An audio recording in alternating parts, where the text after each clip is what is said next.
Hey everyone, Chicago was wild. We packed the theater. 500 people showed up in Chicago for our first ever Unpacking Israeli History live show. It was awesome. It was cool. It was meaningful. It was educational. It was entertaining.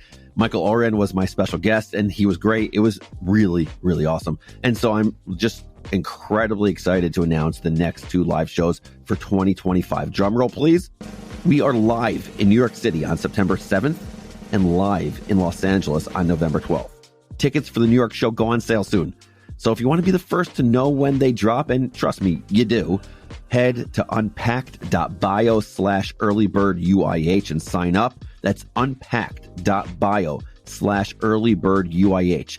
Michael Oren was awesome in Chicago, and we are going to have an incredibly special guest in New York City, in Los Angeles. It's going to be incredible. See you there.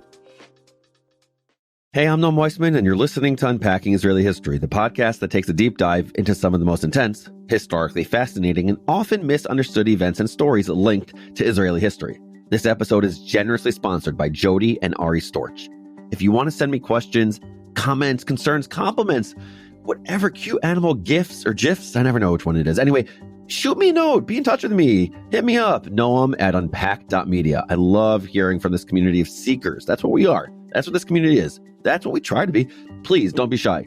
Be in touch. Unpacking Israeli History is also on Instagram. It's on YouTube. So if you can't get enough of Israeli history, be sure to hit like or subscribe. Yalla, let's do this. אנו מכריזים בזאת על הקמת מדינה יהודית בארץ ישראל. היא מדינת ישראל. We, the people of Israel, are prepared and anxious to meet the representatives of our neighbors without any preconditions. There are people in Israel and elsewhere say it's impossible to make peace between the Arabs and Israel or the Jewish people. I think they are wrong.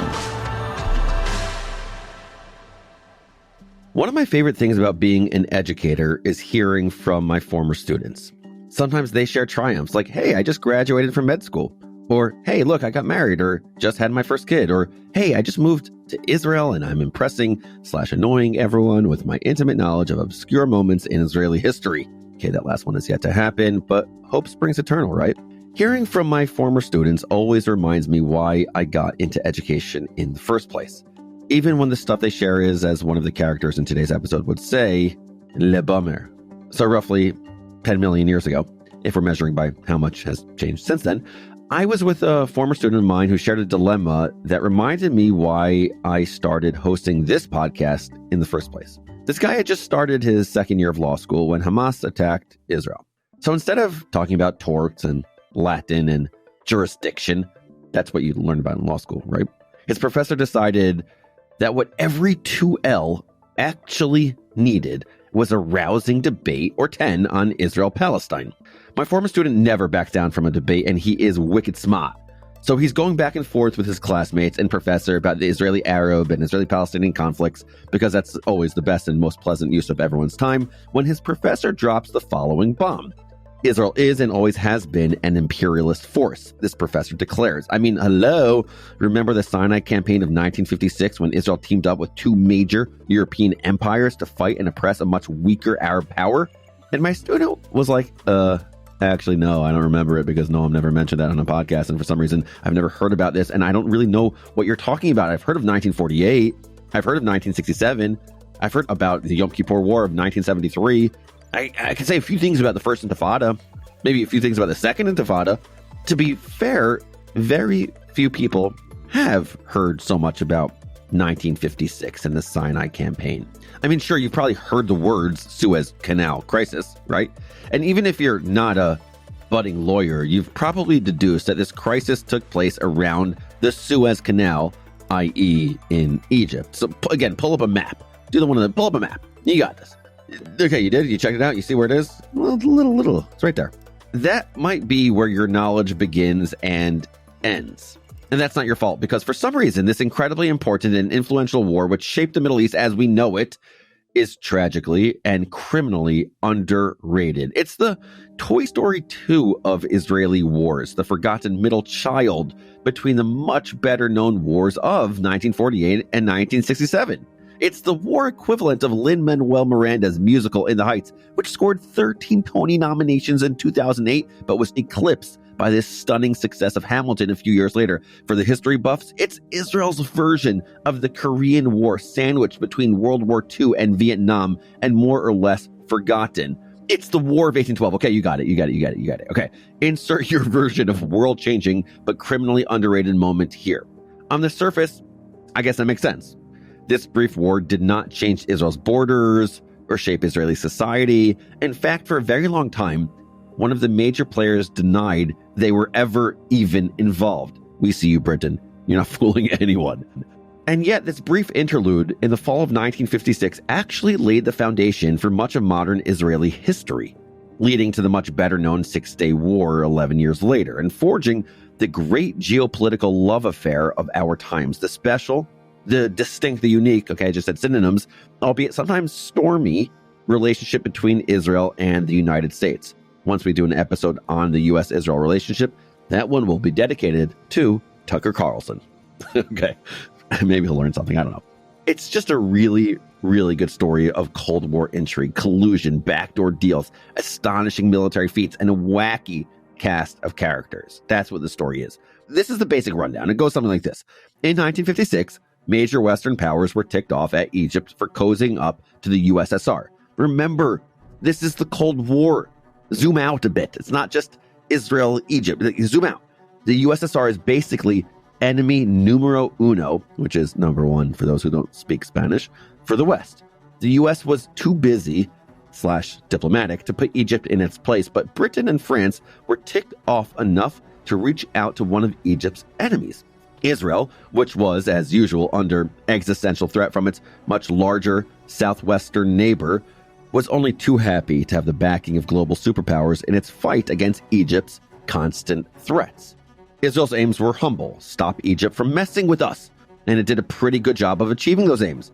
But everything went sideways when the Europeans got involved, and that secret tripartite alliance resulted in a geopolitical quagmire whose consequences reverberate to this day, even making their way to law school classrooms in 2023.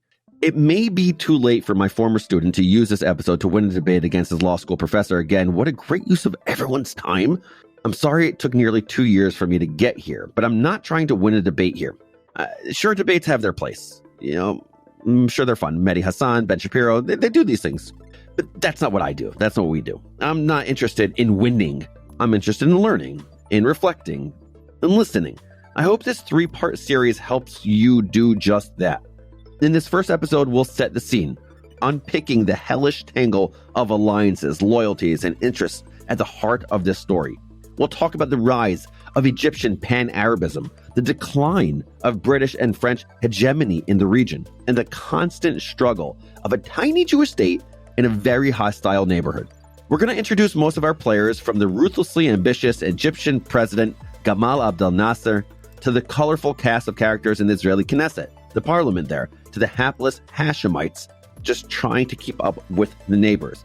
And we'll discuss all the factors that led to 3 unlikely allies shaking hands on a secret deal that would change the course of history. Welcome to our 3-part deep dive into Israel's most underrated war. Before we start, I just want to give a shout out to one of the many books we consulted in our research, a joint effort by the 3 brilliant scholars Abdel Monem Said Ali, Khalil Shikaki, and Shai Feldman.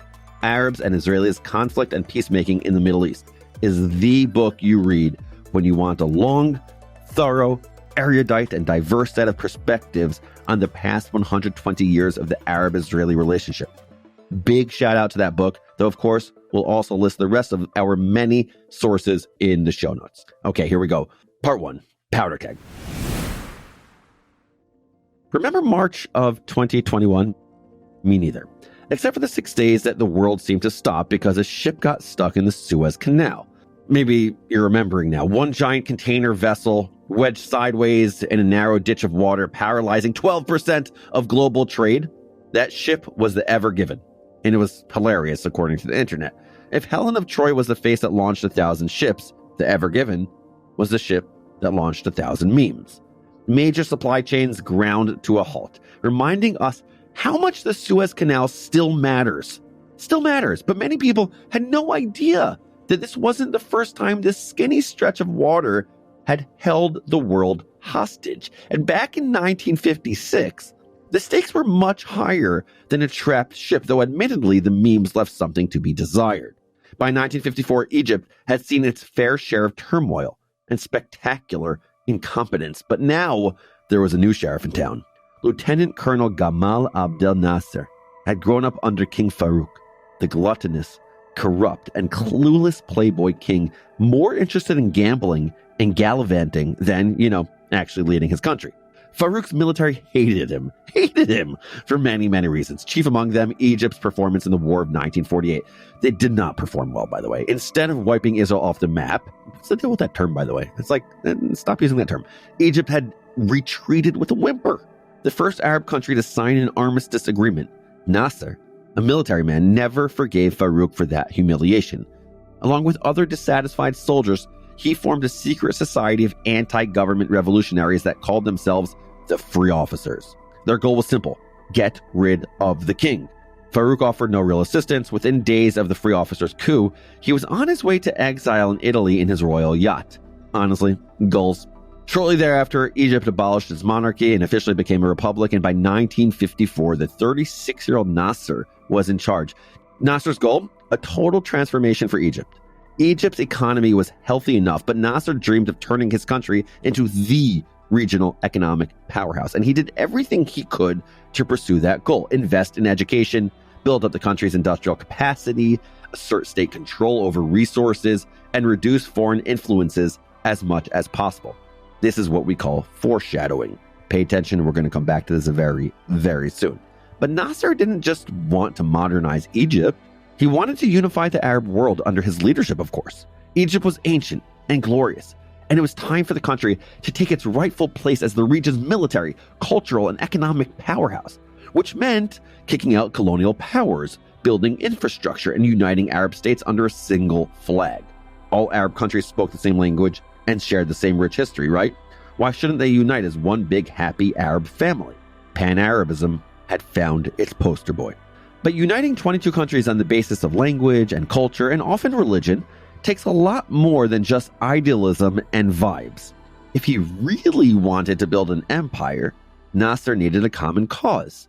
Something that would bring Cairo, Damascus, Baghdad, and Amman to the same table. And nothing unites people like a shared enemy. Guess who he chose? That was a rhetorical question. You already know the answer. In 1954, Israel was 48 times smaller than its neighbor, with a population of under 2 million people. Sometimes we forget that. And when I say we, I mean I. Israel is a little place now, around the 90th largest country in the world in terms of population. But then it was teensy-weensy, which made Egypt's loss in 1948 all the more bitter. The little baby Jewish state had embarrassed 24 million Egyptians, and it had to pay. To Nasser, Israel was the ultimate symbol of colonialism, an unwelcome implant on Arab soil, artificially created by the West to divide and conquer the region. But he wasn't going to let that happen. And so he promised the Arab world, quote, "My task is to deliver the Arab world from destruction through Zionist intrigues, which have their roots in the United States and which receives aid from Britain and France. The hatred of the Arabs against the Zionists is very strong, and there's no sense in talking about peace with Israel.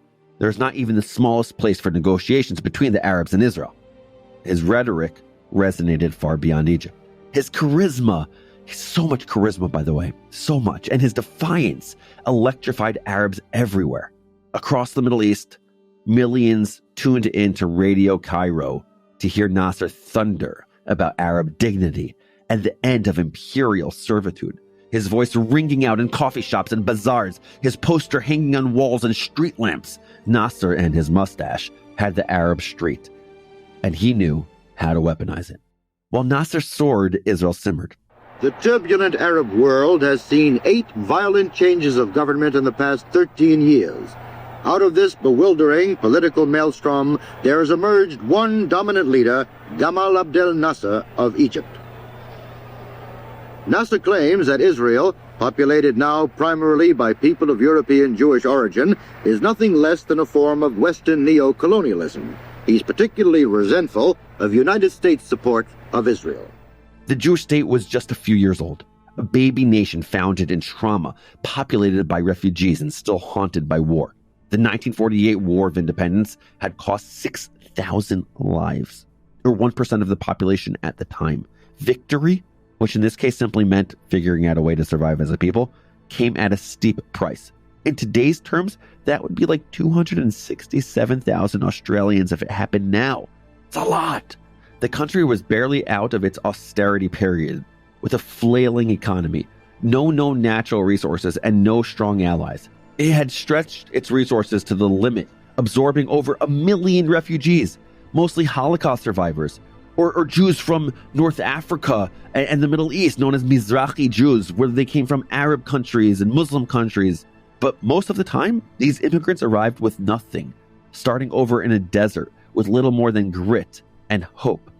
Many were resettled in frontier towns and farming villages, hastily near restless borders, quiet outposts that would soon become flashpoints. Throughout the 1950s, border communities found themselves under siege. Cross-border infiltrations were regular and deadly. What began as isolated skirmishes grew into a grinding, terrifying reality for the people living on the edges of the new state, as hundreds of civilians were murdered without mercy. Their attackers were called fedayeen, literally those who sacrificed themselves, who slipped across the border from Gaza or the West Bank, then under Egyptian and Jordanian control respectively. Some of them were desperate villagers looking to return to abandoned homes or harvest crops. Some of them were opportunistic looters, but many of them came to kill. We've talked about the fedayeen before in our episode on Kibbutz, way back in the day. Check it out. You could spell Kibbutz with a Q or a K. They could go either way, but check it out. We detailed some of the worst stories from this dark period, but we recorded that episode well before the 7th of October. Now, in the aftermath of that Black Shabbat, that Black Sabbath, that day that sits with all of us, reading about those infiltrations hits differently. And I have more sympathy than ever for the people of 1950s Israel, who just wanted to live in peace without worrying that someone would lob a grenade through their window at night as they slept next to their children. This is so important, what I'm about to say. This was pre-1967. There was no quote-unquote occupation, no quote-unquote settlements. And I'm not saying these words in quotation marks as though they don't exist. I'm saying these things were not there at all. There was no Israeli rule in Judea or Samaria or East Jerusalem or Gaza. None of it. Just hard scrabble immigrants and refugees doing their best to stay alive. Israeli leaders feared. Put yourself in their shoes for a second. Try to do this. They feared that if fedayeen attacks continued unchecked, those vulnerable frontier communities might simply collapse or flee. So the government adopted a strategy of deterrence. And by deterrence, I mean making any fedayeen think twice about slipping through the border to kill Israelis, which meant swift, deadly, and sometimes disproportionate retaliation raids. I know, disproportionate is a loaded word in this conflict, but here's what I mean in this case. If the fedayeen attacked an Israeli village, the IDF wouldn't just try to get the attackers, who usually melted away. Instead, the army would hit the community where the attack had originated, on the other side of the border. To quote Arabs and Israelis' conflict and peacemaking in the Middle East, quote, "The purpose was not to locate and apprehend the infiltrators. It was to persuade the whole populace to stop harboring terrorists by demonstrating that such acts would be associated with a heavy price tag. Stop it." Or to quote Sean Connery in The Untouchables, "They pull a knife, you pull a gun. He sends one of yours to the hospital, you send one of his to the morgue." I was going to do it in an accent. I was just totally butchered that, so I'm so happy I did not. Israelis called this strategy escalation dominance, a form of deterrence through toughness. But that's more or less a way of saying disproportionate, and that's not a criticism. That was the strategy. So when I say that word, I don't mean it legally. I mean it descriptively. The fedayeen sneaking over the border were Palestinian Arabs, and I know the identity of Palestinians has emerged and developed over time, like, by the way, any national identity, and it's complicated and it's complex, but they were Palestinian Arabs, and they were at the mercy of the countries where they'd taken refuge, like Jordan, Egypt, and Syria. Hitting them back meant crossing the border of a sovereign country, and Israel hoped that after enough reprisals, these countries would actually crack down on the infiltrators. In some places, it worked. King Hussein of Jordan, for example, had no interest in regular visits from a ticked-off, trigger-happy neighbor, and he went to great pains to rein in the fedayeen. But he was walking a very precarious tightrope. Hussein's father, Abdullah I, had always been a pragmatist. Even as his army fought the emerging Jewish state in 1948, he maintained secret contacts with Israel. And though his country was no great superpower, he was not afraid to go against the grain, even when other Arab countries disapproved. And they deeply disapproved of Abdullah's controversial decision in 1950 for Jordan to annex the West Bank. But Abdullah didn't care. He even formally renamed the area, stripping the term Palestine from official records and labeling it simply the West Bank. That is a good Nerd Corner alert. It was Jordan that got rid of the name Palestine. This wasn't a minor semantic change, but part of a broader effort to eliminate Palestinian national identity. With hundreds of thousands of Palestinian refugees now flooding his country, Abdullah feared a politically mobilized Palestinian population. And by the way, he was right. Just a year after he annexed the West Bank, Abdullah was assassinated, shot in the head and chest as he and his grandson Hussein attended Friday prayers at the Al-Aqsa Mosque in Jerusalem. The Palestinian nationalist who killed him was a devoted follower of the exiled Grand Mufti of Jerusalem, Haj Amin al-Husseini, which meant that he was an ideological extremist, bitterly opposed to Israel's existence and ready to fight with anyone who seemed even remotely tolerant of the Jewish state. And by the way, Jordan is now like 50 to 60% Palestinian. I think we could check that number up. I'm pretty sure that's around the percentage of Palestinians living in Jordan, around that. Unsurprisingly, the assassination plunged Jordan into turmoil. Abdullah's son Talal was the obvious successor, but Talal wasn't in the best mental state, and after a year on the throne, he was pushed out, passing the position to his 17-year-old son Hussein. Teenage Hussein was in an impossible position for multiple reasons. A, he was a kid. B, he was now the king of a highly fractious country, forced to walk a tightrope between his Western allies and the region's rising power, Egypt, all without bothering the Palestinian national camp that had assassinated his grandpa. And C, the pan-Arabs and nationalists were already primed to be super frustrated with Hussein. After all, he owed his power to the Brits, who had installed his grandpa, Abdullah, as king of Jordan and his great-uncle, Faisal, as king of Iraq. So the monarchy tended to be pretty pro-Western. As we've said, pro-Western sympathies were out, and pan-Arabism was in, and Hussein couldn't afford to look like a Western puppet. Pan-Arab nationalism had engulfed his country, helped along by a steady stream of Nasserist propaganda that promised dignity, unity, independence, and freedom from Western control. The more Nasser called for resistance and revolution, the more restive Jordanians became. Parliamentarians pushed for closer ties with Egypt. Anti-British riots broke out. In the refugee camps of the West Bank, Palestinians were listening closely, radicalized to infiltrate Israel to steal and kill. And that was a headache the teenage king really did not need. So by the mid-50s, Hussein had really clamped down on these raids, even sealing the border and jailing many would-be fedayeen. In Jordan, at least, Israeli escalation dominance had paid off. It worked. But the Egyptian front was a whole different ballgame. And after the break, I'll tell you why. Hey everyone, Noam here. Did you know I have another podcast? It's called Wandering Jews with Michal and Noam, and I co-host it with the brilliant and kind Michal Biton. On Wandering Jews, that's wandering with an O, we wander together about big questions being asked by Jews and about the Jewish people, challenging ideas, exploring traditions, and maybe even arguing just a little bit along the way. Sometimes it's just the two of us, and other times we are joined by fascinating guests. For us, it's not really about arriving at a neatly packaged answer, but rather about the journey of wandering together and leaving every episode having learned something new. So if you love thoughtful discussions that bring fresh perspectives, join us. Subscribe to Wandering Jews with Michal and Noam wherever you get your podcasts. Welcome back. We left off with Hussein's precarious high-wire act as the newly crowned king of Jordan. Nasser, on the other hand, had no such issues. First of all, he was nearly twice the king's age. Pretty young, powerful, self-assured, with a military career and a successful coup under his belt. Where Jordan was fractious, Egypt was the most powerful country in the region, united under the banner of pan-Arab nationalism. Nasser had no concerns about holding on to his power. At this time, at least, he was beloved. The Jewish state had held behind-the-scenes talks with Egypt since before it was even a state. As soon as Nasser seized power, Ben-Gurion sent out feelers hoping to establish a peace treaty. Nerd corner alert.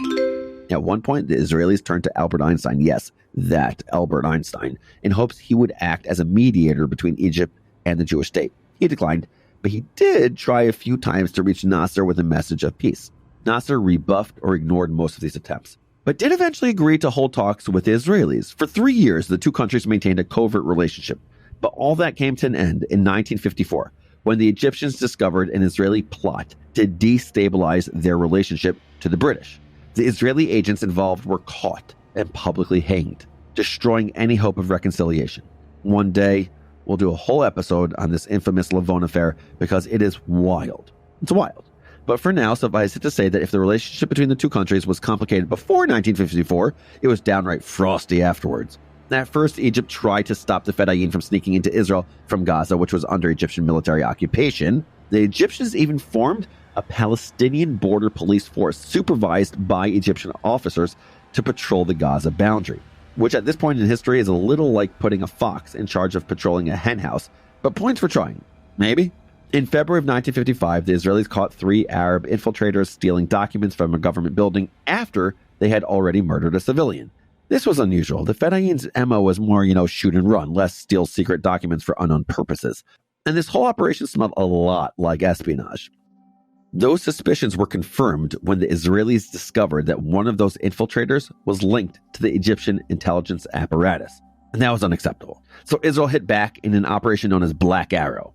For 3 hours, Israeli platoons under the command of Ariel Sharon attacked multiple targets throughout Gaza, again, which was part of Egypt at this point, killing 36 Egyptian soldiers and 2 Egyptian civilians. The raid was designed to send Nasser a message, something along the lines of, hey, stop, seriously, or as I would say, don't be dumb. Instead, he did the opposite. Where Jordan had buckled under Israeli reprisals, Nasser thumbed his nose, actively organizing fedayeen raids from Gaza. Far from cracking down, Egypt was now training, arming, and coordinating Palestinian infiltrators. The regular infiltrations had been bad enough, but now they were professional. To go back to our October 7th analogy, again, think about it. Close your eyes if you need to. Think about, well, if you're driving, don't. If you're running, definitely don't. Like, you will bang into something. But this was the difference between an angry civilian and a Hamas Nukba commando. And it was all bankrolled by an Arab superpower, which made the raids feel almost existential. This is the point of learning history. Like, put yourself in that moment, understand it.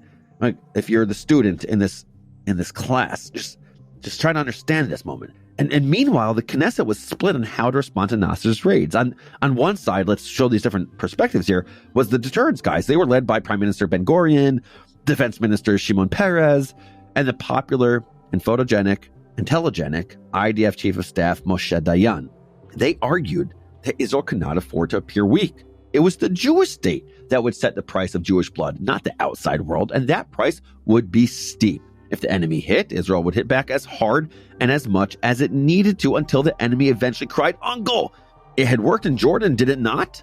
Meanwhile, the diplomats, led by Moshe Sharet, Israel's dovish foreign minister, and Abba Eban, Israel's voice at the United Nations, favored a different approach. Understandably, the people in charge of dealing with the outside world were a little more concerned about optics. Sharet and Eban worried that constant retaliation would isolate Israel diplomatically, eventually turning international opinion against the Jewish state, particularly in the UN. Sounds familiar. Sharet in particular believed that Israel's long-term security would depend not just on military might, but on its moral standing in the eyes of the world. But Ben-Gurion, who was world famous for his stubbornness, merely sniffed, shmoom. Is the Hebrew acronym for the United Nations. Do you get it? If you don't speak Hebrew, shmoom, get it? Okay. Winston Churchill had once called him a little obstinate man. And you know what? The shoe fit. He was obstinate, particularly when it came to his favorite slogan, which was, it doesn't matter what the Gentiles say, it matters what the Jews will do. And the Jews were tired of being threatened, invaded, and shot at by their neighbors. And in addition to Egypt and Jordan, their neighbor to the northeast was really getting on their nerves. If you've ever wondered what political chaos looks like, study Syria in the early 1950s. 3 revolutions in a year. Coups, counter-coups, counter-coups. Generals barely had time to hang their portraits before they were torn down. The only constant was hostility towards Israel.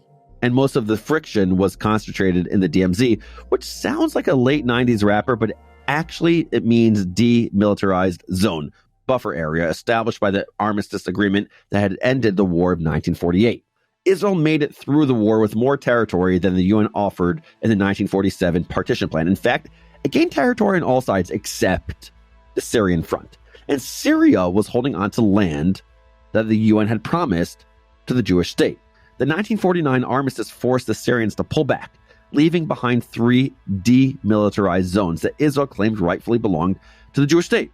But the Syrians didn't actually recognize the Jewish state, and they were very annoyed about leaving behind these DMZs, which soon became 65 square miles of pure, bristling tension. One of the flashpoints was the Hula Valley, an agriculturally rich region in northern Israel, just south of Lebanon and west of the Golan Heights. Technically, it was inside Israeli territory bordering Syria, but border communities in Israel tend to turn hot at a moment's notice, and the Hula Valley was no exception. Israeli farmers wanted to cultivate the land. They tried to drain swamps, build irrigation canals, and expand settlements, but Syria's government, dominated by ultra-nationalist officers, saw every tractor and shovel as an act of creeping annexation.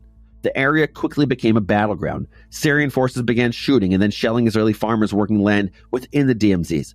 Armed guards started accompanying Israeli tractors, and the people of the Hula Valley reinforced their bomb shelters and made their kids practice evacuation drills. But Israel wasn't just playing defense. Remember, the name of the game was escalation dominance, and if Syria wanted to start a fight, then by golly, the Israelis were going to give them one. They retaliated with deadly airstrikes, renewing the tit-for-tat cycle of violence and leaving scores of soldiers and civilians dead on both sides. Anyone who had hoped for a detente between the two would be waiting a long, long time. And that is the background you need to understand the wild geopolitical circus / dumpster fire that was about to unfold. But before we continue, let's recap, because I know this is a lot. But you know what? If you're going to be speaking to 2L in law school about the story of 1956 and the Suez Canal crisis, we got to know the context. We got to know the story. And here's the quick summary I can muster. It's the first half of the 1950s. Israel's getting hit hard by fedayeen infiltrations from Jordan and Egypt and shelling from Syria. They established a policy of escalation dominance, i.e. hitting back hard enough to make the enemy think twice. For complicated political reasons, it works okay in Jordan. It doesn't work at all in Egypt or Syria. And though all 3 Arab countries are highly chaotic, one thing unites the common people: pan-Arab idealism mixed with hatred for Israel, which Nasser has presented to the world as yet another colonial outpost established by European imperialists. Okay, recap over, back to the story. Despite his hatred of European imperialism, Nasser was surprisingly cozy with one Eurasian empire, the USSR. But this was a marriage of convenience. Nasser wanted weapons. The USSR wanted regional influence, a real I'll scratch your back if you scratch mine kind of agreement. In September of 1955, both parties got what they wanted. Egypt signed a massive weapons deal with Czechoslovakia, acting on behalf of the Soviet Union. The $320 million agreement was staggering in scale at the time. It included state-of-the-art tanks, MiG fighters, naval destroyers, minesweepers, and submarines that made Egypt's prior weapons look like toys. Nasser, of course, was delighted. He'd found a way to break the Western monopoly in arms and build an army that could wipe out the Jewish state. The Soviet Union was equally pleased with itself, having gained an important and influential foothold into the region. But Washington, London, and Paris were decidedly less pleased. The deal confirmed their fears that Nasser was sliding into the Soviet camp. The Cold War had officially arrived on Israel's doorstep, and it was not looking good for the Jewish state. For Israel, this deal felt like an existential threat, an indication that Egypt was gearing up to redress the humiliation of 1948. And this time, they were far better equipped. The Egyptian army was slowly becoming a Soviet army, trained by Soviet experts and equipped with Soviet weapons.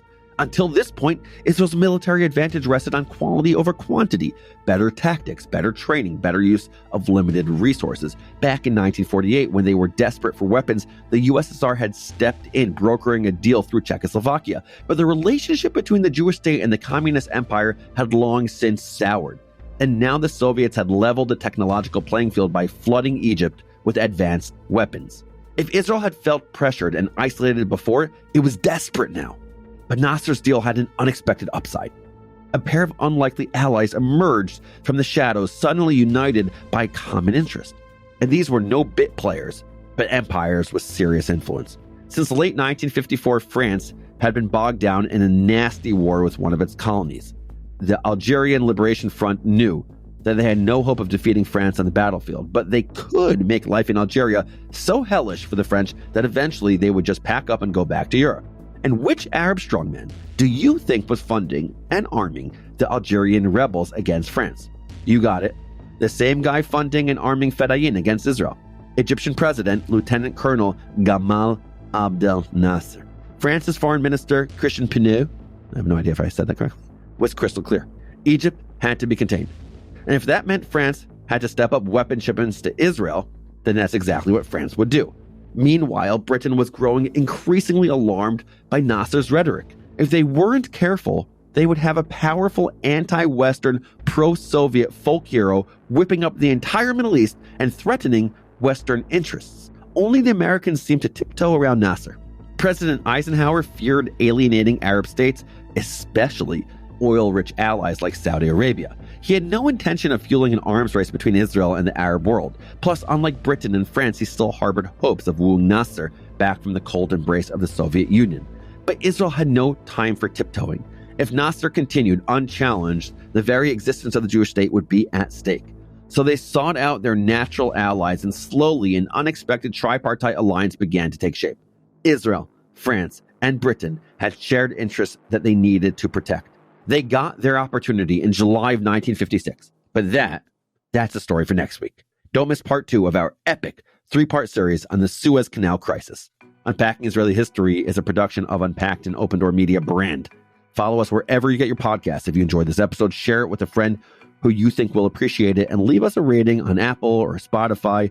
It really helps other people find our podcast. And one last thing, I love hearing from listeners.